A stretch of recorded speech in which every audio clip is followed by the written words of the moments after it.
हरे कृष्ण।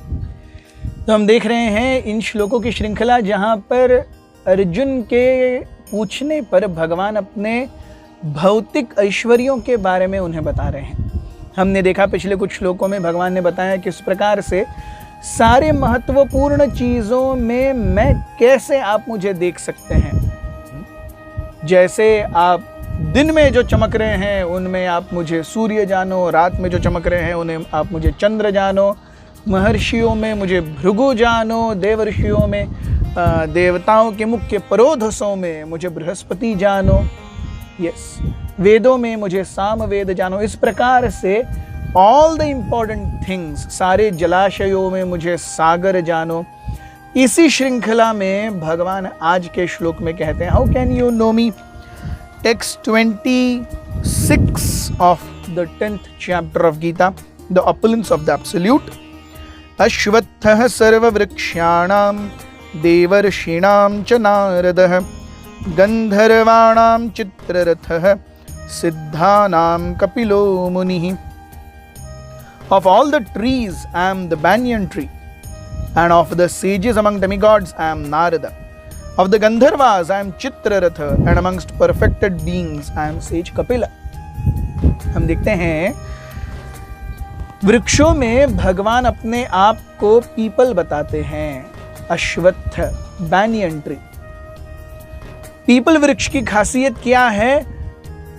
वो अपनी जड़ों को फैलाता रहता है, बड़ा होता रहता है। पीपल को वृक्षों का राजा भी कहा गया है।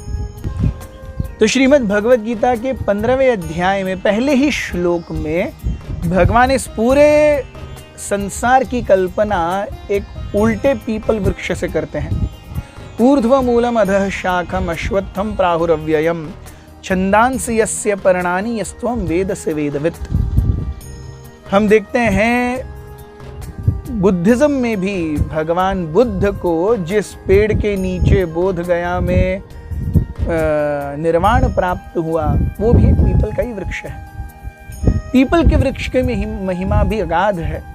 शास्त्रों में पीपल वृक्ष के बारे में कहा गया है कि मूलतो ब्रह्म रूपाय मध्यतो विष्णु रूपिणे अग्रतः शिव रूपाय वृक्ष राजायते नमः।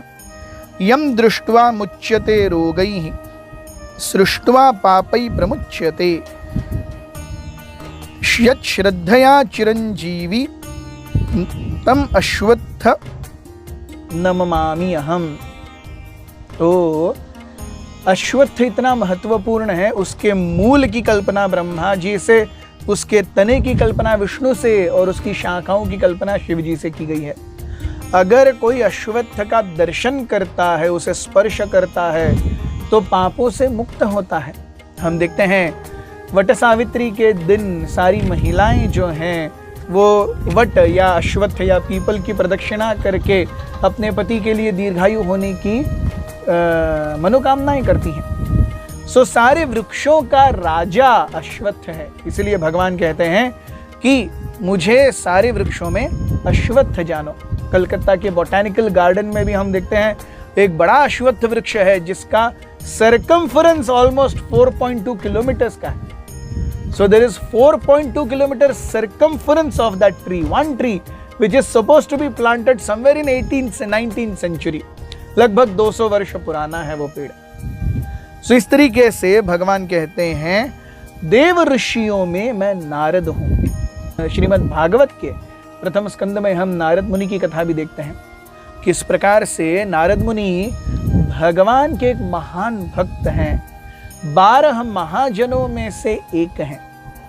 हालांकि आजकल के टीवी सीरियल्स और मीडिया में उनका प्रोजेक्शन एक ऐसे व्यक्ति के रूप में किया जाता है जो इधर से उधर करते रहते हैं, हर जगह आग लगाते रहते हैं, लेकिन एक्चुअली ऐसा नहीं है।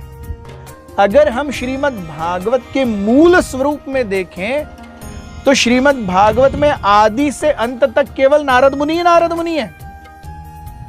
श्रीमद् भागवत के रचनाकार हैं व्यासदेव, उनके गुरु हैं नारद मुनि। व्यासदेव ने भागवत लिखने की प्रेरणा नारद मुनि से पाई। भागवत के प्रथम स्कंद में ही नारद मुनि अपने पिछले जन्म की कथा बताते हैं। भागवत में जितने कथानक आते हैं, प्रहलाद महाराज, ध्रुव महाराज, पांडव, इन सब के गुरु हैं नारद मुनि। भगवान के निस्सीम भक्त हैं नारद मुनि। जिनका कार्य केवल भगवान को दूसरों तक पहुंचाना। नार अर्थात नारायण और द यानी देने वाले, जिनके दर्शन से किसी को नारायण मिल जाए वो है नारद। सारे देव ऋषियों में भगवान कहते हैं आप मुझे नारद जानो। ब्रह्मा जी के कई सारे मानस पुत्र हैं और ये सारे मानस पुत्र भगवान की विविध शक्तियों का प्रदर्शन करते हैं। नारद मुनि जो हैं ये भगवान की भक्ति शक्ति का प्रदर्शन करते हैं। He represents the bhakti potency of the Supreme Personality of Godhead. It is very sad that he is not portrayed in a right light in today's world, in today's media.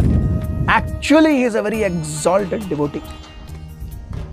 भगवान कहते हैं गंधर्वाणाम चित्ररथ। चित्ररथ की जो एक कथा है हम महाभारत में बहुत सुंदर रूप से देखते हैं। एक बार जब पांडवों को द्यूत क्रीड़ा में वनवास भेजा गया छल के द्वारा, उसके बाद में दुर्योधन उससे भी शांत नहीं हुए। उनको लगा कि हमें जा करके थोड़ी सी पांडवों की नाक में उंगली करनी चाहिए। तो वो अपने पूरे साजो सामान और आडंबर के साथ आए। पांडव एकदम सिंपल सा सादा जीवन जी रहे थे और यहाँ पर दुर्योधन अपने सारे सेना वगैरह के साथ में आए हैं। आने के बाद जहाँ पर पांडवों की कुटिया थी वहाँ पासी में एक तालाब था। तालाब पे गंधर्वों के राजा चित्ररथ कुछ अप्सराओं के साथ जल क्रीड़ा कर रहे थे। तो दुर्योधन को लगा कि अरे मैं तो पूरी पृथ्वी का राजा हूं और मेरे यहाँ आने से पहले ही कोई यहाँ पे मजा कर रहा है, ऐसे कैसे? तो दुर्योधन का गुस्सा आया। दुर्योधन के साथ उनकी भिड़ंत हो गई और उस समय चित्ररथ ने दुर्योधन को पूरी तरह से हरा दिया। दुर्योधन को हराते हुए देख करके कर्ण भी गए दुर्योधन के साथ चित्ररथ से मुकाबला करने के लिए। चित्ररथ ने कर्ण को भी हरा दिया, दुर्योधन को बंदी बना लिया। अल्टीमेटली कर्ण युधिष्ठिर महाराज के पास आए और कहे अरे दुर्योधन को बंदी बना लिया है चित्ररथ ने, कृपया आप मदद कीजिए। भीम बोले वेरी गुड, जो मुझे करना चाहिए था वो चित्ररथ ने किया, वेरी गुड, अच्छा हुआ। लेकिन हम जानते हैं युधिष्ठिर महाराज को। युधिष्ठिर महाराज कहे नहीं भीम, तुम ये जो कह रहे हो सत्य नहीं है। हमारे बीच में वो 100 कौरव हैं और हम 5 पांडव हैं, लेकिन किसी दूसरे के लिए हम 105 कौरव हैं। तो युधिष्ठिर महाराज ने कहा अर्जुन आप जाओ और दुर्योधन को छुड़वा लो। तो अर्जुन गए और उन्होंने चित्ररथ को हराया और दुर्योधन को बंधन मुक्त किया। दुर्योधन को इतना गुस्सा आया, उनको इतना सेल्फ शेम गिल्ट हुआ, वो एक्चुअली सुइसाइड करने वाले थे। सुइसाइडल टेंडेंसीज महाभारत में के समय भी थी, वो आज ही की नहीं है। लेकिन हम देखते हैं उनके इतने सारे मित्र थे, उन्होंने कहा अरे हो जाएगा, हर किसी के जीवन में उतार चढ़ाव तो आते ही रहते हैं, कल का दिन अच्छा होगा, डोंट वरी। सो इतना सब कहने के बाद फिर दुर्योधन की सारी जो गड़बड़ का चीज़ें हैं वो चलती रहीं। सो कहने का तात्पर्य है बाह्य जगत में ऐसा भी दिखाया जाता है कि कर्ण अर्जुन दोनों को कभी समान रूप से चांस नहीं मिला। ऐसे कई चांसेस हुए। जब जब कौरवों ने और पांडवों ने द्रोणाचार्य से शिक्षा हासिल की और उसके बाद गुरु दक्षिणा के समय में द्रुपद को बांध के लाने का प्रस्ताव रखा गया, तब सबसे पहले तो दुर्योधन और कर्ण वगैरह ही गए थे, उन सबको द्रुपद ने हरा दिया था। उसके बाद अर्जुन गए और अर्जुन जाकर के द्रुपद को बंदी बना के लाए। So here also we see Karna fought with Drupad, got defeated. Arjuna fought with Drupad, Arjuna became victorious. So here we see Arjuna is superior. Arjuna's superiority is unquestioned. We see Chitrarath. Karna fought with Chitraratha, got defeated. Arjuna fought with Chitraratha. Arjuna defeated Chitraratha. So 2-0. Yes, again and जब अज्ञातवास खत्म हुआ और उत्तर कुमार को लेकर के अर्जुन एक हिजड़े के रूप में, बृहन्नला के रूप में फाइट करने गए, तब सामने सारे महारथी थे, दुर्योधन, दुशासन, द्रोणाचार्य, भीष्म सब थे, और ऑपोजिट में केवल एक अर्जुन, वो भी बृहन्नला के रूप में। एक अर्जुन ने सबको परास्त किया था। सो हियर ऑल्सो वी सी 3-0। सो अगर कोई कहे कि कर्ण को सही में युद्ध का ये नहीं मिला, ऐसा नहीं है। Arjuna has always proved his superiority over Karna. Yes, and finally we see, यहां पे भगवान कहते हैं कि सिद्धा नाम कपिलो मुनि। कपिल मुनि की कथा भी हम श्रीमद् भागवत के 3 स्कंद में देखते हैं कि किस प्रकार से ब्रह्मा जी के एक पुत्र हुए कर्दम और एक हुए स्वयंभुव मनु। स्वयंभुव मनु की 3 बेटियों में से एक देवाहुति, जिसका विवाह कर्दम मुनि से हुआ, और कर्दम और देवाहुति से 9 कन्याएं और 1 पुत्र रत्न। ये पुत्र रत्न है कपिल मुनि, जिन्होंने सांख्य योग का प्रवर्तन किया, जो श्रीमद् भागवत के 3 स्कंद में बहुत विस्तृत रूप से चर्चा आती है। ये भगवान के अवतार हैं। सो अगर सिद्धों में देखा जाए तो भगवान कहते हैं मुझे कपिल के नाम से जानो। बहुत बहुत धन्यवाद। हरे कृष्ण। जय श्री कृष्ण, जय जगन्नाथ। श्रीमद् भागवत गीता वही कथामृत है जो भगवान श्री कृष्ण ने धनुर्धारी अर्जुन को मानव कल्याण के लिए सुनाए थे। मानव जीवन में सारी समस्याओं के समाधान इस महान ग्रंथ में है। कृष्ण स्मरण YouTube चैनल के माध्यम से गीता के सारे श्लोक हम तक पहुंचाई जा रही है। उनका ये प्रयास बहुत ही सराहनीय है। मैं इसका धन्यवाद करता हूं, और मेरा अनुरोध है कि उनका ये प्रयास आगे भी जारी रहे। बहुत बहुत धन्यवाद। जय श्री कृष्ण, जय जगन्नाथ।